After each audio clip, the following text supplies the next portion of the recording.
여호와의 명령을 전하노라. 여호와께서 내게 이르시되 너는 내 아들이라. 오늘 내가 너를 낳았도다.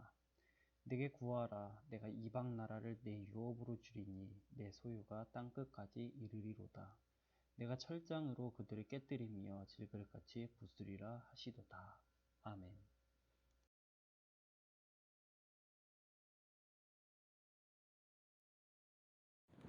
친구들 안녕하세요. 이번 주에 계약을 해서 학교를 다닌 친구들도 있을 거고, 이미 이 전주부터 고3 학생들은 아마 학교를 다녔었던 걸로 알고 있어요. 학교는 지금 좀 어떤지 되게 궁금하기도 하고, 그래서 친구들하고 만나가지고 학교가 어떤지, 분위기가 어떤지 얘기를 많이 듣고 있는데, 아직도 적응이 안 되고 있다, 아니면은 약간 싱숭생숭하다, 또 코로나 때문에 무섭고 두렵다라고 하는 친구들도 있을 거라고 생각이 들고 있는 것 같아요.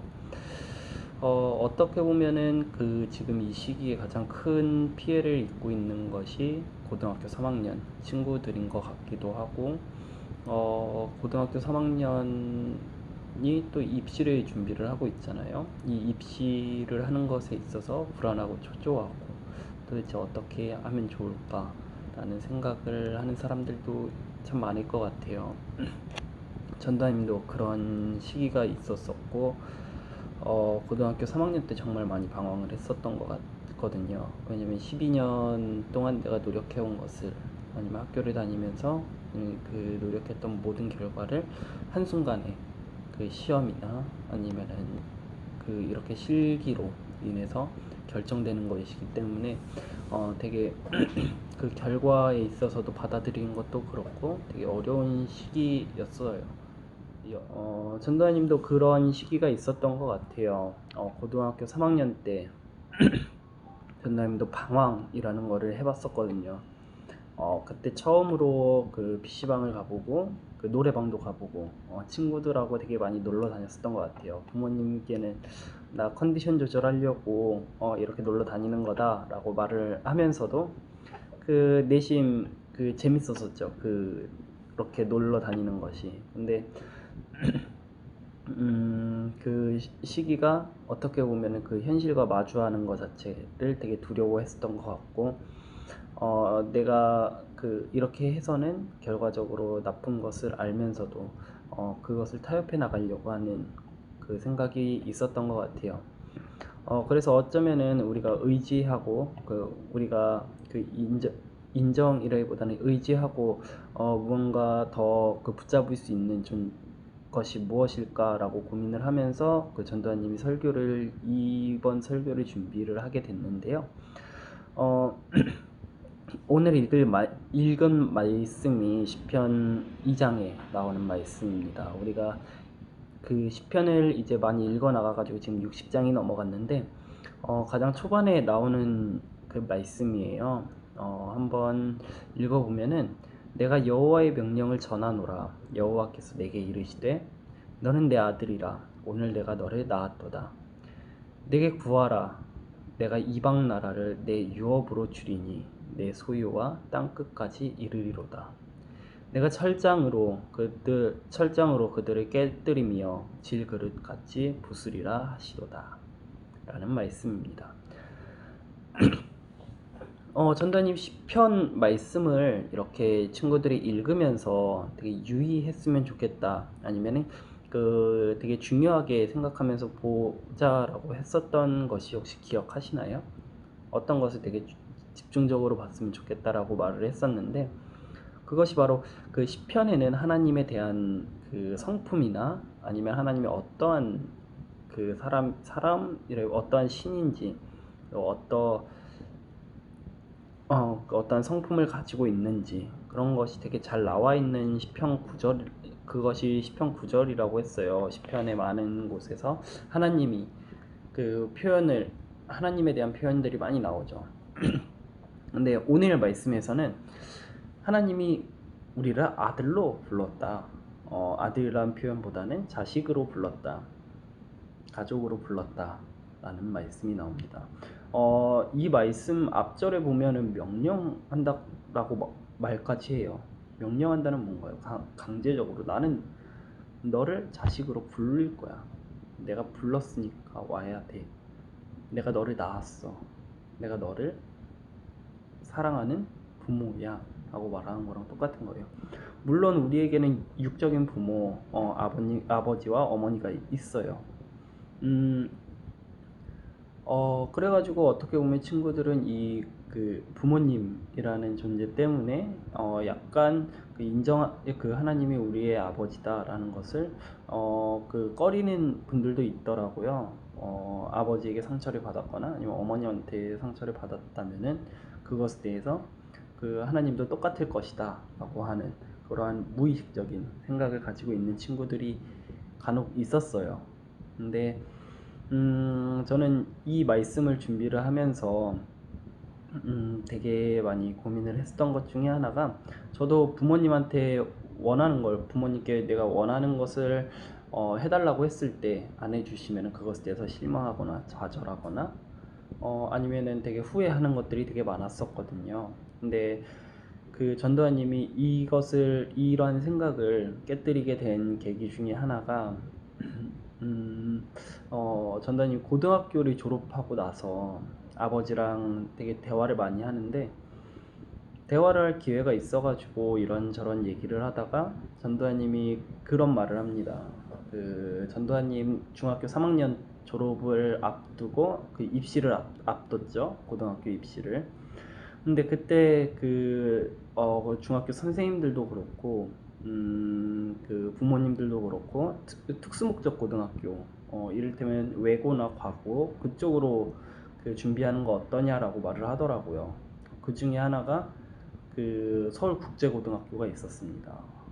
그냥 들어갈 수 있을 정도로 괜찮았었다고 해요. 아버지하고 얘기를 하면서 들었던 게. 근데 전도사님이 그 서울국제고등학교 그러면 어떤 곳일까 하고 찾아봤어요. 이 학교가 어떤 곳인가. 그러니까 다 영어로 공부한다라는 거예요. 국어인가 빼고는 다 영어로 공부한대요. 덜컥 겁이 났죠. 겁이 나서 안 갈래라고 했었어요. 근데 그 고등학교 졸업하고 보니까 차라리 거기를 가가지고서는 졸업한 것이 지금 내가 다니고 있던 고등학교, 여기도 그 자립형 사립 고등학교이긴 했었지만은 그거보다 훨씬 나았을 거다라는 생각이 들더라고요. 그래가지고 아빠한테 후회를 하면서 말을 하죠. 아빠, 나 때려서라도 서울국제고 보내지 그랬어. 나 진짜 지금 그것이 되게 많이 후회가 된다라고 말을 해요, 아버지께. 그러니까 아버지가 전도사님한테 해주시는 말씀이, 네가 만약에 그렇게 돼가지고 지금 또 이러한 시간이 왔을 때 나한테 똑같이 나를 때려서라도 거기를 보내지 말았어야지라고 말을 하면은 아빠가 뭐라고 말을 해야 할까. 그 후회에 대해서 들어줄 수는 있지만은 만약이라는 없다라고 말씀을 하시더라고요. 여기에서 전도사님은 깨달은 것이 하나 있었어요. 인간은 당연히 후회를 하고, 인간은 당연히 못하는 것이 있고 실수라는 것을 한다라는 거죠. 그리고 그것이 우리 부모님 똑같은 사람이기 때문에 그런 것이 있을 수 있다라는 거예요. 완전하지 않다라는 거예요. 자, 육신의 부모가 못 해주는 것을 하나님 아버지는 다 해줄 수 있다라는 것을 오늘 말씀에서도 말을 해주고 있는 거고, 마태복음하고 누가복음을 보면은 그 똑같이 나오는 말씀이 있는데, 구하라 그리하면 아버지가 주신다라는 거예요. 어느 부모가 떡을 달라고 했는데 돌을 주겠고 생선을 달라고 했는데 뱀을 주겠느냐. 아무리 악한 부모여도 더 좋은, 자식에게 더 좋은 것을 주려고 한다라는 말씀이 있습니다. 이 말씀을 보면서 하나님 아버지도 우리에게 구하면은 그것을 주신다라고 하는 말씀을 예수님은 해주시고 있는 거예요. 다만 우리가 되게 오해하고 있는 것들이 있을 수가 있어요. 뭐든 구하면은 주신다. 어떻게 보면 되게 좋은 말씀인 것 같기도 한데 되게 위험한 말씀이기도 해요.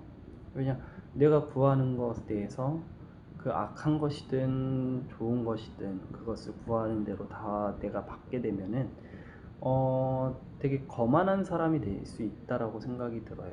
하나님의 이름을 널리 알리는 것보다는 그 내 개인이 더 잘 되려고 하는 그러한 일들이 더 많이 발생하겠죠. 그래서 예수님은 기도를 할 때, 그리고 구할 때 어떻게 구하라는지 그것을 말씀을 해주시는데, 그 중에 하나가 직접적으로 보여주신 겟셋마네의 기도에서도 나와요.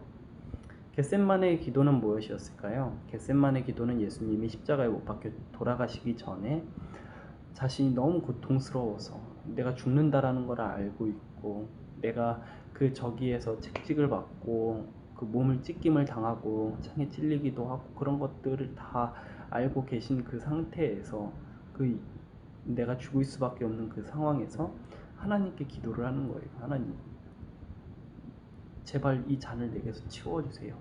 하나님, 제발 나를 살려주세요. 그 얼마나 간절했으면은 그 땀이 핏방울처럼 흘렀다고 말을 해요.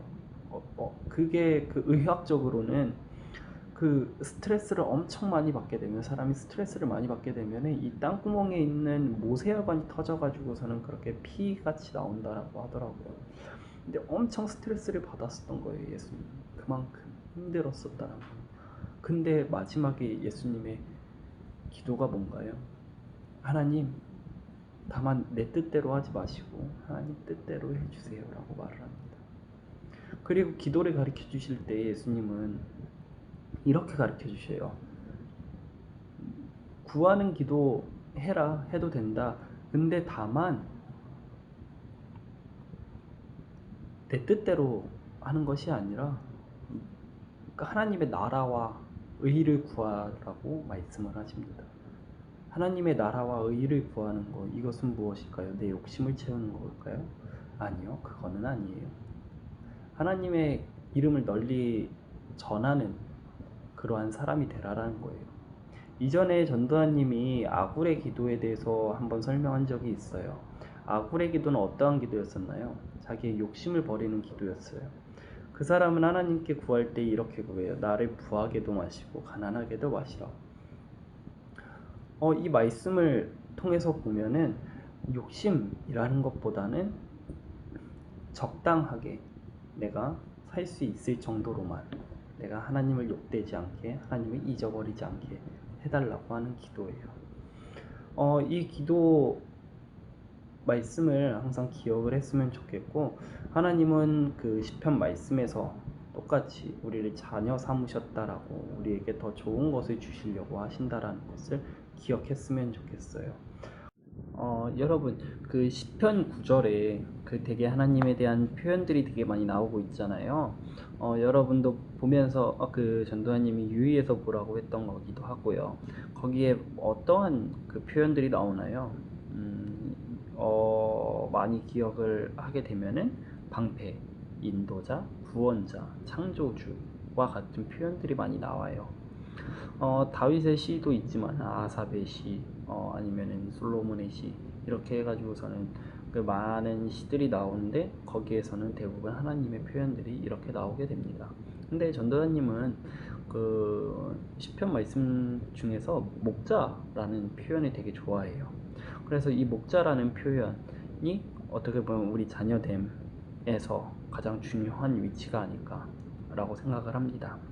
왜 목자가, 하나님이 목자라는 것이 왜 우리의 자녀된 거 상관이 있는가 라고 하면은, 여러분, 양들이 목자를 엄청나게 의지를 해요.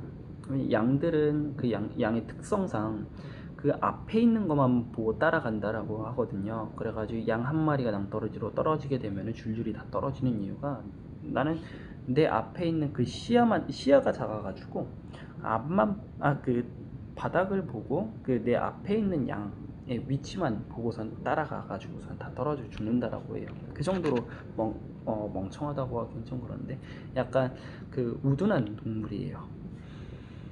근데 이러한 그 양이 가장 잘하는 게 있어요. 그게 뭘까요? 야, 진짜 가장 잘하는 게 있어요. 최선을 다해서 해요, 아주. 그건 바로 먹고 마시고 배설을 하는 거. 그리고 또 하나, 건강하려고 노력을 하는 거예요. 양은 진짜 최선을 다해서 먹고 마십니다. 그리고 최선을 다해서 그 인도자를 쫓아가죠. 이것이 무슨 의미냐면요, 우리는 언제나 목자가 필요해요. 우리의 삶을 인도해주는 목자, 하나님이 필요하다라는 거예요. 그러려면, 근데 양이 그냥 나 내 멋대로 살 거야 라고 하면서 막 대충 사는 게 아니라, 노력하지 않는 것이 아니라 정말 최선을 다해서 노력하는 것들이 먹고 마시는 거. 우리는 그럼 무엇일까요? 우리도 그 먹고 마시는 거, 그걸 최선을 다하면 되는 거잖아요 라고 하는 것이, 그것을 말하고 싶은 것이 아니잖아요. 우리가 최선을 다해서 해야 되는 것이 무엇일까요? 우리가 지금 노력하고 있는 것이 무엇이에요? 우리가 지금 왜 노력을 하고 있는 건가요? 학교를 다니면서 공부를 하는 게. 그것은 우리가 그 이후의 꿈을 위해서 노력을 한다는 거죠. 많은 사람들은 꿈을 꿔요. 하지만 성공한 사람들은 드물죠. 그 이유는 간단해요. 그만큼 노력을 하지 않았다라는 거예요. 정말 미안한 말이지만 그만큼 노력을 해야 돼요, 우리는. 전도사님은 전도사님이 그만큼 공부를 열심히 했었다라고 자부심을 느끼는 것 중에 하나가, 다른 사람보다 진짜 덜 자면서 공부를 열심히 했었어요. 3시간만 자고 공부를 했었거든요. 그 정도의 노력이 필요하다라는 거예요, 우리도. 물론 여러분들이 중에 전도사님보다 훨씬 더 공부를 잘하고 노력을 하고 있는 친구들이 있을 거예요. 어떤 친구는 댄스를 하는 것에 있어서 정말 노력을 많이 하고 있더라고요. 전도사님이 어제 만나가지고 이야기를 하면서 되게 많은 것을 느꼈어요. 정말 대단하다. 정말 잘 됐으면 좋겠다 라는 그러한 마음을 가지고 기도를 많이 하게 되더라고요. 그뿐만이 아니에요. 동물에 관심이 있는 친구들도 있고 컴퓨터에 관심이 있는 친구들도 있더라고요. 그 모든 것들이 참 그 어려운 길이라는 건 전도사님은 알고 있어요. 전도사님이 직장을 다닐 때 여러 사람을 만나면서 정말 그 모든 길들이 어렵구나, 힘들구나라는 것을 알고 있거든요. 근데 우리가 그 가운데 내가 이 정도 했으면 됐겠지, 그래, 나 이 정도 노력해가지고 여기면 돼, 괜찮아 라고 생각하는 그 순간, 그 순간은 이미 내가 멈춰서, 아니란 그 마음이 들 때 멈춰서 머무르게 되는 가장 좋은 방법인 거예요. 이 유혹은 정말 그 달콤하죠. 그 정도면 됐어. 하나님 믿는 거 그 정도면 됐어. 네가 지금 노력하는 거 그 정도면 됐어. 야, 뭘 더 노력을 하려고 그래. 너의 그 최선을 다한 거잖아 라고 말을 하는 거죠. 과연 그게 최선이었냐라고 전도사님한테 묻고 싶어요. 운동하는 사람들한테 물어봤을 때, 내가 그 몸을 만들거나 아니면은 그 중량을 높이려고 할 때 그 바로 중량을 높이는 것이 아니라 근육을 일단 만들어야 되잖아요. 근육을 만들 때 그 최선이라는 단어가, 내가 그 힘이 빠져가지고 이거 하나 못 올라가가 아니라 하나까지 더 억지로 올려가지고서는 내 몸이 과부하 걸리게 만드는 거예요. 그랬을 때 성장이 일어난다라고 하더라고요. 어떻게 보면 우리도 똑같이 그렇게 노력을 해야 될 때가 아닐까요? 정말 우리가 노력을 해서 앞만 보고 나아갔으면 좋겠어요. 근데 이 노력이 위에서 예수님이 했던 기도처럼 내 뜻대로 하는 것이 아니라 하나님의 뜻대로 정말 노력을 하는 친구들이 되었으면 좋겠습니다. 정말 하나님의 그 나라와 의를 먼저 구하는 우리 대림교회 청소년부 친구들이 됐으면 좋겠어요. 하나님은 우리의 목자이십니다. 하나님은 우리를 사랑하는 아버지이고 부모님이고 우리를 자녀 삼으신 분입니다. 이 분한테 우리가 정말 노력해서 하게 된다면 노력을 해서 어느 부모가 그 내 자식이 그만큼 노력을 하고 열심히 하는데 좋은 거를 주시지 않을 수가 있겠어요. 그런 부모가 어디 있겠어요. 더 좋은 거를 주려고 하고 더 좋은 음식을 먹이려고 하고 더 좋게 나아갈 수 있게 도와주려고 하겠죠. 하나님도 그런 사람이라는 거예요. 그런 분이라는 거예요. 그러니까 여러분 지금 하고 있는 거 힘든 거 너무나도 힘든 거 잘 알고 있어요. 근데 그 어려움 가운데 정말 내가 그 여기까지야 난 이게 끝이야 라고 할 때는 언제나 한번 돌아봤으면 좋겠어요. 나 정말 힘들었었다면은 말해줬으면 좋겠어요. 그럼 위로해줄게요. 열심히 했구나. 힘들었구나. 전도사님한테 말한 것뿐만 아니라 하나님한테도 한번 말해보세요. 하나님 나 거짓말하지 말고 정말 하나님한테 하나하나 다 말해보세요. 세세하게. 너무나도 사소할 것 같은 것까지도 물어봐 보세요. 아니면은 정말 나 이만큼 힘들었어요 라고 기도 한번 해보세요. 그러면은 정말 그 마음가짐이 달라질 거다라고 전도사님은 굳게 믿고 있습니다. 전도사님이 그랬던 것처럼 우리 친구들이 지금까지 해왔던 것을 좀 더 최선을 다하고 하나님과 기도로서 좀 더 하나가 되는 대림교회 청소년부가 되기를 항상 기도하고 있을게요. 오늘 말씀은 이렇게 마치겠고요. 이제 곧 현장 예배로 그 예배를 드릴 수 있게 될 것 같아요.